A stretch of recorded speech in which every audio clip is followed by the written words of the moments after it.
ایک صحابی آئے، یا رسول اللہ میرا پڑوسی ہے، اس کی کھجور ایسے ٹیڑھی ہو کر میرے گھر میں چند اس کی شاخیں ہیں، ان پہ پھل لگتا ہے، وہ ٹوٹ کے گرتا ہے، میرے بچے اٹھا لیتے ہیں، ہم غریب ہیں، وہ بھاگا بھاگا آتا ان کے منہ سے کھجور نکال لیتا ہے، اس کو کہیں کہ بچوں پر اتنی زیادتی نہ کرے۔ آپ نے اس کو بلایا، وہ منافق تھا، آپ نے اس سے فرمایا بھئی ایک سودا کرتے ہو؟ کہا جی کیا؟ کہا یہ کھجور مجھے دے دو اور اس کے بدلے جنت میں کھجور لے کے دوں گا۔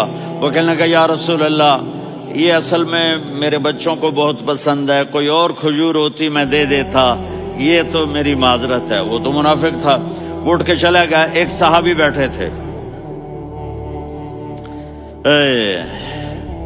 وہ کہنے لگے یا رسول اللہ اگر میں وہ کھجور لے کے دے دوں تو مجھے جنت میں لے دیں گے؟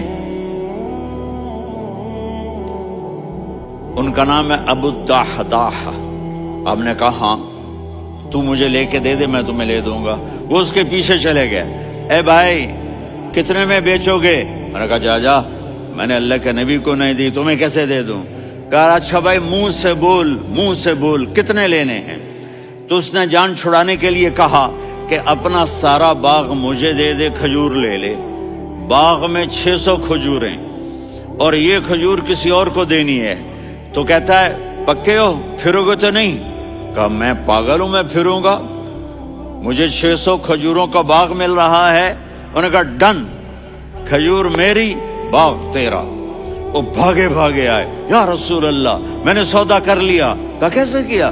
کہا سارا باغ دے کے کھجور لے لی۔ آپ نے کہا پھر میرا سودا بھی بدل گیا۔